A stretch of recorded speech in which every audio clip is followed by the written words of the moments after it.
বন্ধুরা, প্রায় 20-22 দিন নিম্নচাপের পর আজকে রোদ পেয়েছে। আর এই রোদ পাওয়ার পরে গাছগুলো যেন প্রাণ ফিরে পেয়েছে। এই বর্ষাতেও দেখুন কি পরিমাণে ব্লুমিং হয়ে আছে আমার। এই যে এটা ম্যাজিক আইসক্রিম, তার পাশে হচ্ছে শুভ্রা। এই দুটো গাছই আমি বলি এরা প্রচুর পরিমাণে কিন্তু গোটা বছর ফুল দেয়, কিন্তু এই নিম্নচাপের ফলে বিভিন্ন গাছে আমরা দেখতে পাবো যে ক্রোসিস তৈরি হচ্ছে, সেই সঙ্গে হচ্ছে রেনবান। এই রেনবান আমার লেগেছে, এমন একটি গাছ আপনাদেরকে দেখাবো এবং তার পরিচর্যা সম্পর্কে সম্পূর্ণ ভিডিওটি আপনাদের সামনে ভিডিওটিতে তুলে ধরবো। কী কী করতে হবে আপনাদের, দেখবেন এই রেনবানের সমস্যা থেকে এবং ক্রোসিস থেকে আপনারা মুক্তি পাবেন, গাছকে সুরক্ষিত রাখতে পারবেন। নমস্কার বন্ধুরা, আমি রাজেশ, আর আপনারা দেখছেন আমার ইউটিউব চ্যানেল ফ্লাওয়ার ফ্যান্টাসি। প্রত্যেকটা গাছ কিন্তু আমার একদম বৃষ্টির জলে নিম্নচাপের পরে কিন্তু একদম চচ্চড়িয়ে বাড়ছে। নমস্কার বন্ধুরা, আমাকে অনেকেই জিজ্ঞেস করেছেন এই যে প্রায় 20-22 দিন নিম্নচাপের পরে এই যে সামান্য রোদ উঠেছে, রোদ ওঠার সঙ্গে সঙ্গে কিন্তু গাছে কিন্তু বিভিন্ন রকম প্রবলেম কিন্তু আমরা দেখতে পাচ্ছি। তার মধ্যে হচ্ছে এই যে পাতা শুকিয়ে যাচ্ছে, এই যে রেনবান হচ্ছে, ডাল শুকিয়ে যাচ্ছে। এই থেকে মুক্তি পাওয়ার উপায় কি? এই যে এটা আমার পিঙ্ক প্যান্থার টায়ন গাছ। এই গাছটির বয়স মোটামুটি মার্চ মাসে আমি লাগিয়েছি। তার আগে আমার 1 মাসের উপর গো ব্যাগেই ছিল, নার্সারি থেকে নিয়ে এসে তারপর পটিং করার পরে এই যে দেখতে পাচ্ছেন, এই যে এটা জুলাই মাসে এরকম আকৃতি আমার নিয়েছে, কিন্তু গাছটি ইতিমধ্যেই কিন্তু রেনবানে আক্রান্ত। এই যে দেখতে পাচ্ছেন পাতা কিন্তু শুকিয়ে যাচ্ছে। তাহলে এখন আমাদের কি করণীয়, এ থেকে মুক্তি কি? 1 নম্বর হচ্ছে যে এই যে পাতাগুলো দেখতে পাচ্ছেন, এই পাতা, এই যে শুকনো পাতাগুলো, এই পাতাগুলোকে কেটে দেওয়া। প্রত্যেকটা পাতাকে কেটে দিতে হবে আপনাকে। আর পারলে পরে গাছটিকে আপনারা যাতে শেড আছে, শেডের নিচে একটু রাখার চেষ্টা করবেন। এই পাতাগুলো সমস্ত পাতাগুলোকে কিন্তু এইভাবে কিন্তু কেটে দিতে হবে বা হাতে করে ছিঁড়ে দিতে হবে। এরপর যেটা করতে হবে সেটা হচ্ছে ফাঙ্গিসাইড অবশ্যই স্প্রে করবেন। যার কাছে যে ফাঙ্গিসাইড আছে সেটাই স্প্রে করবেন। খুব কড়া করে নয়, কিন্তু হালকা করে। যেমন অ্যামিস্টার 1 লিটার জলে 1 ml,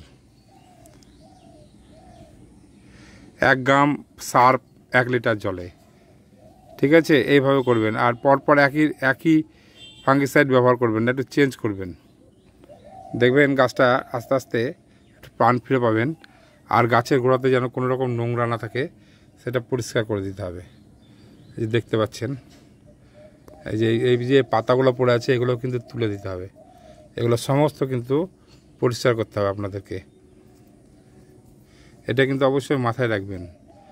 আর এই মাটি শুকিয়ে গেলে এখন কোনো রকম জল দেওয়া হবে না। বৃষ্টির জলে এখনও পর্যন্ত দেখতে পাচ্ছেন ময়েশ্চার হয়ে গেছে, ভিজে ভিজে ভাব আছে গাছের গোড়াতে। এই গাছে এখন আপনাদেরকে যেটা করতে হবে বা আমাকে করতে হবে সেটা হচ্ছে আয়রনযুক্ত বিভিন্ন রকমের যে রাসায়নিক পাওয়া যায়, খাবার পাওয়া যায়, সেইগুলো খুব অল্প পরিমাণে এই গাছের চারিদিকে বাদ দিয়ে টবের চারিপাশে কিন্তু খুব অল্প পরিমাণে কিন্তু দিতে হবে। আর দিতে হবে হিউমিক অ্যাসিড, খুব পাতলা করে জলে গুলে অবশ্যই এটি দিবেন আপনারা। আর তারপরে কিছুদিন পরে, মোটামুটি 1 সপ্তাহ পরে আপনারা যেটা করবেন সেটা হচ্ছে যে কোনো অনুখাদ্য গাছে স্প্রে করবেন। ওই 1 লিটার জলে 1 থেকে 1.5 গ্রাম ভালো করে মিশিয়ে নিয়ে স্প্রে করবেন। দেখবেন আপনার গাছ কিন্তু রিকভারি করে দিচ্ছে, আস্তে আস্তে ঠিক হয়ে যাবে।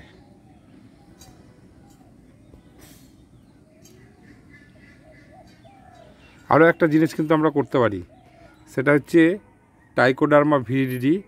কিন্তু গাছের গোড়ার চারপাশ ভালো করে খুঁড়ে নেবো। খুঁড়ে নেওয়ার পরে মাটি শুকনো করে সেটা চা চামচের হাফ চামচ কিন্তু মিশিয়ে দেবো।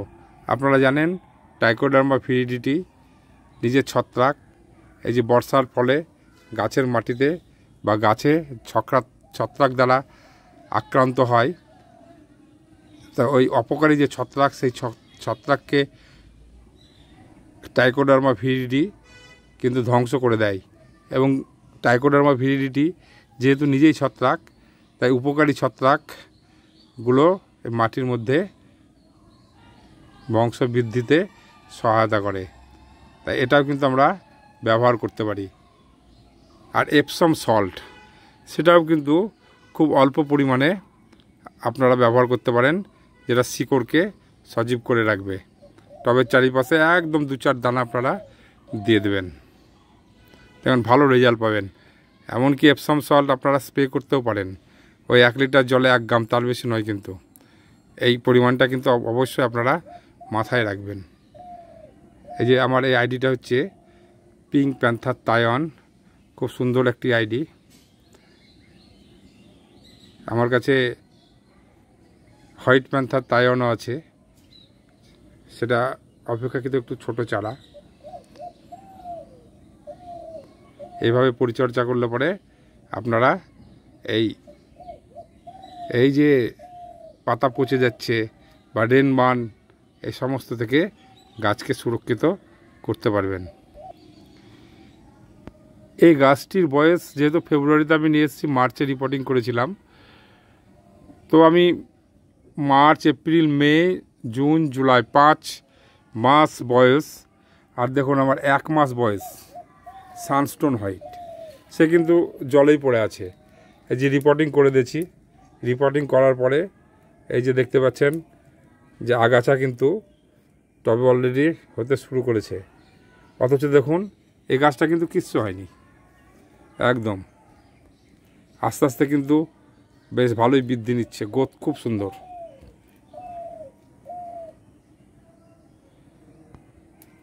কিছু কিছু গাছ বন্ধুরা সেনসিটিভ, সেই গাছগুলোকে বৃষ্টির সময়তে বর্ষাকালে আমরা যদি একটু নজর দিই, বিশেষ করে শেডের মধ্যে রাখি, তাহলে কিন্তু এই সমস্ত যে প্রবলেম থেকে আপনারা নিজেরা মুক্তি পাবেন, গাছকে সুরক্ষিত করে রাখতে পারবেন। আরও কিছু গাছ আপনাদের দেখাচ্ছি, আপনারা ভিডিওটি দেখুন। ভিডিওতে লাইক, কমেন্ট, শেয়ার করবেন। সে সঙ্গে যারা নতুন এসেছেন আমার চ্যানেলটিকে সাবস্ক্রাইব করে সহযোগিতা করবেন। এই যে দেখতে পাচ্ছেন একদম সজীব হয়ে আছে, কী হারে গ্রোথ নিচ্ছে দেখুন। প্রত্যেকটা গাছ অসম্ভব সুন্দর গ্রোথ নিচ্ছে, বৃদ্ধি দেখুন